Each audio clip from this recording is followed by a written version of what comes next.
में जाकर के कहीं भी संग्रहालय या कहीं भी जाकर के न्यूज़पेपर पढ़ लेते थे, पा जाते थे।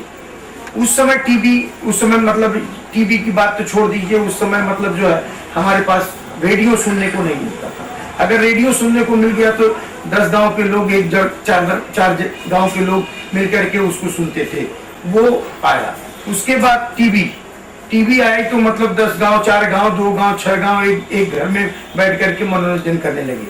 मैं इनको ये बता देना चाहता हूँ कि हमारे स्वर्गीय राजीव गांधी जी ने जो कंप्यूटराइज जमाने को आज हमारा हिंदुस्तान कहां से कहां उठ गया, वो ये इनको नजरअंदाज है। क्योंकि आज इनके अभी 10 महीने पहले साहब हमारे मोदी साहब आए हैं, इन्होंने जो दिखाए हैं, मैं आज आपको एक बात बताऊं, इन्होंने कहा कि बहुत अच्छे इनके आए हुए हैं, हमारे नहीं, जनता ने। एक बात मैं आपको बताऊं, मेरे मोबाइल में आया हुआ है, मैं आपको सुना देना चाहता हूं, अगर सुनना कष्ट न हो तो मैं सुना देना चाहता हूं। जनता की थी यही पुकार, अब की बार मोदी सरकार, सुन लीजिए, ये मेरे अपने तक बात नहीं, पूरी जनता की बात है, ये मेरे अकेले कांग्रेसियों की बात नहीं है।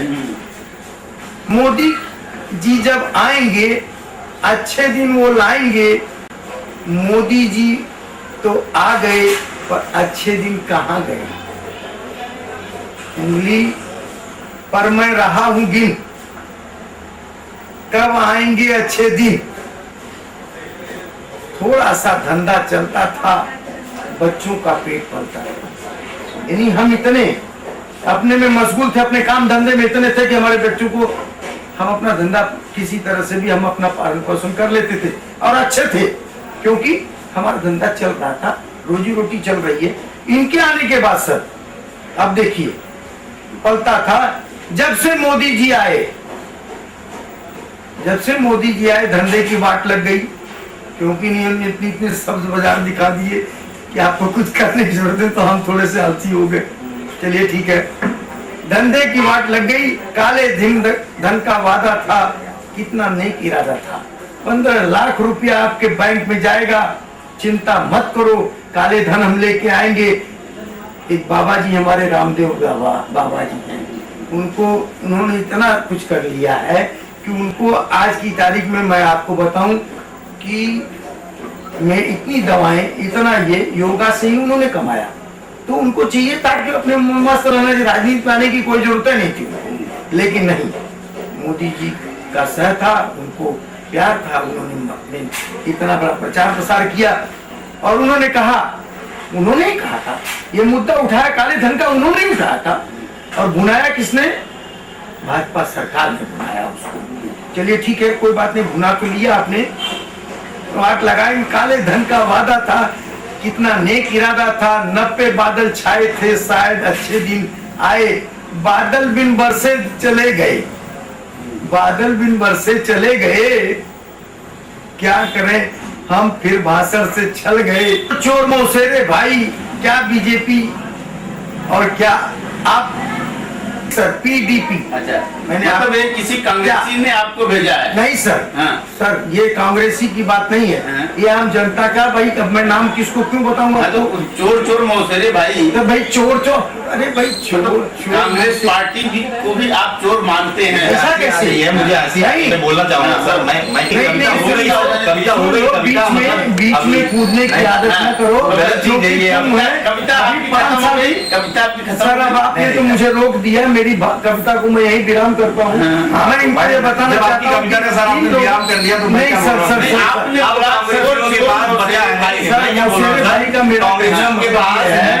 कुछ रही नहीं गए, बस यही कविता करना है, चिंतन करना है कि घोटाला तो कर चुके, अब कुछ बचा नहीं है सर। अब यही कविता वगैरह ही बचा। जैसे सर ने बताया कि इसके पहले अपने भारत देश की कंडीशन ये थी कि पेपर पढ़ने के लिए नहीं था जी, समझ रहे हो? वो भी देन किसकी थी? जी, किसकी देन? नेहरू जी की थी। नेहरू जी की देन थी, उसके ऊपर मैं ज्यादा चर्चा नहीं करूंगा, मैं इतना ही बताऊंगा। सर ने बताया कि मतलब तब से लेके जब से हमारा देश आजाद हुआ है, तब से लेके आज तक पेपर पढ़ने को मिल गया सर को। मतलब 60-65 सालों में सर ने पेपर मंगाया है इंडिया में। एक चीज सुनिए, एक छोटा सा देश करना हमारे बाद आजाद हुआ, उसकी कंडीशन ऐसी है कि आपके इंडिया से आगे है। सर मेरा कहने का, चतुर्वेदी जी, मेरा कहने का मतलब यहाँ मैं लोगों को बताना चाहता हूँ और रामदेव बाबा की सर ने बात किया, सर ने रामदेव बाबा का किया है, ये वही रामदेव बाबा आज तक कांग्रेस पार्टी की सब कुछ मैं तो कंप्यूटर तो बड़ा हो गया, सुई से आगे तक जो भी किया है इस देश हिंदुस्तान की जनता के लिए या हिंदुस्तान में वो कांग्रेस पार्टी ने किया है। तो आप ये कहना चाहेंगे कि भ्रष्टाचार और आपने कहा कि महंगाई कांग्रेस ने ही बढ़ाया है, ये इनकी कहना है। चाहता हूँ कल पेट्रोल डीजल नहीं दिखना चाहिए आपको, petrol diesel sir, petrol diesel से गाड़ी चलती है, उसी से भाजी आती है, उसी से सब कुछ होता है, उसी से भाव बढ़ता है, देखना ही पड़ेगा। जनता जो है, अभी रामदेव बाबा का भी इन्होंने बात किया, रात को लाठीचार्ज करवाए, क्या जरूरत थी उस लाठीचार्ज कैसे? और आप बता रहे हैं कि बाबा ये कर रहे हैं वो कर रहे हैं, बाबा कुछ ऐसा पाओगे। काले धन बोले रहे थे कि 15 लाख रुपया हर अकाउंट पे आ जाएगा, जी एकदम सही। आगे मैं इसके पहले जब काले धन का मुद्दा इन्होंने बताया कि रामदेव जी ने उठाया, फिलहाल तो हमारी पार्टी ने उठाया था, लेकिन मान लेते हैं इनके बोलने के अनुसार कि रामदेव जी ने उठाया। रामदेव जी ने जब काले धन का मुद्दा उठाया तब क्या किया इन्होंने? एसआईटी तक का गठन नहीं कर पाया, हमारी सरकार आते ही एसआईटी का गठन हुआ, उसके बाद भी 4 से 5 लोगों का नाम डिक्लेयर किया गया।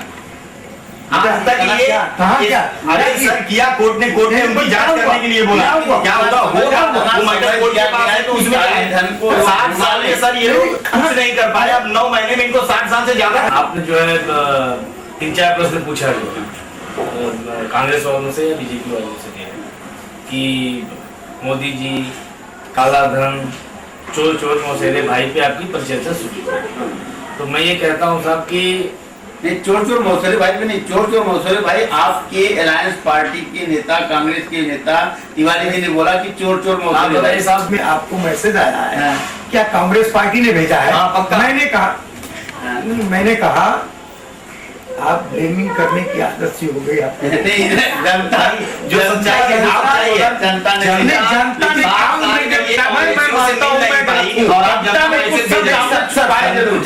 तो मुझसे गलती तो निश्चित होगी, इसी उम्मीद के साथ में मैंने गलती किया, आपने परिवर्तन किया था, तो फिर आप मेरे अगर आप चोर मौसेरे भाई अगर कह दिया जनता, क्या बोलेंगे भाई?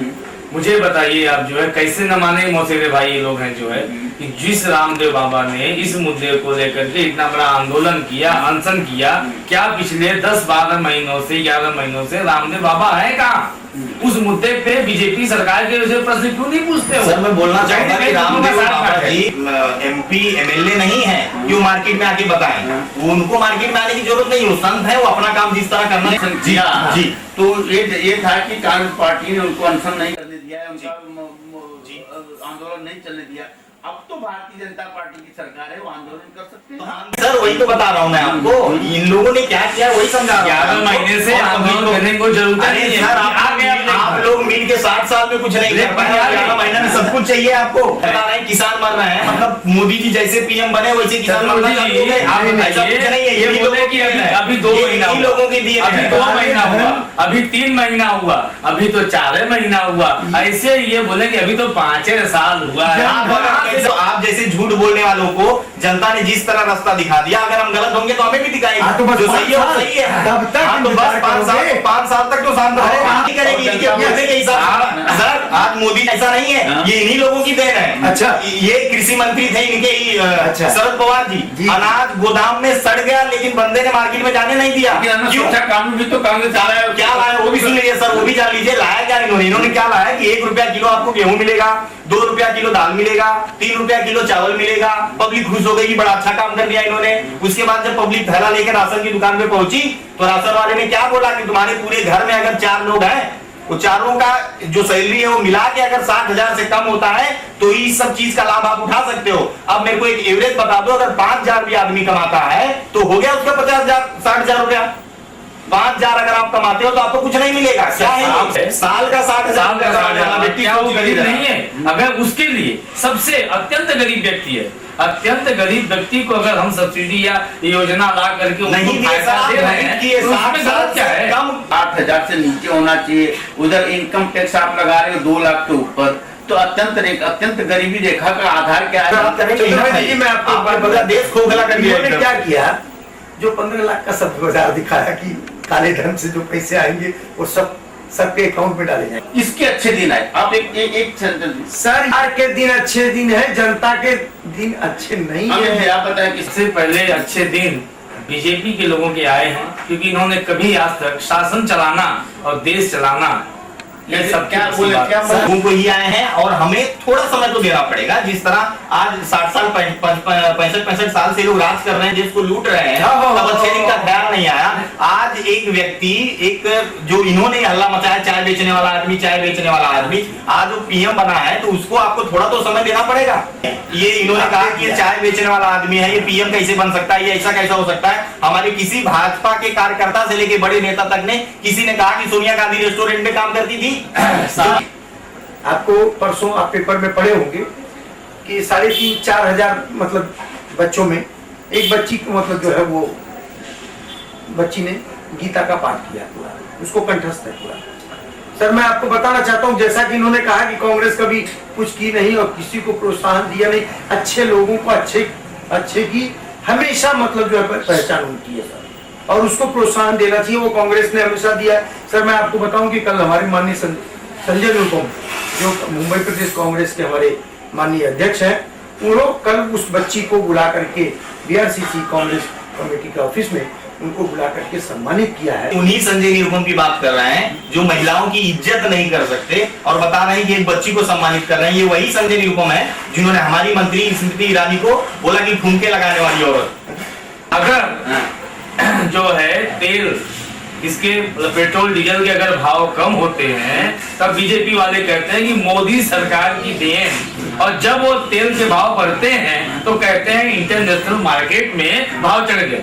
यानी जब वो कम हो गए तो मोदी सरकार ने कर दिया, और जब बढ़ गए तो किसने किया? वो आपको नहीं लगी मोदी सरकार ने बढ़ाया। सर आपके मार्केट की दुहाई कौन देता है? अगर आप तब बोलते हो अच्छे दिन कम हुआ, अच्छे दिन बढ़ गया, नहीं ये नाम मत लेना, तो मार्केट बिगड़ गया। इसको बोलते हैं वो समाप्त करने का समय हो गया है कि किसके अच्छे दिन आखिर जनता के हैं या सरकार के या बीजेपी के या कांग्रेस के, यह तो जनता अच्छी तरह समझती है और जानती है कि किसके अच्छे दिन आए और समय आने पर वो सबक भी सिखाएगी। फिलहाल अभी यहाँ पर हो रहा है, हम चर्चा को विराम देते हैं, देखते हैं मेट्रो मुंबई। नमस्कार।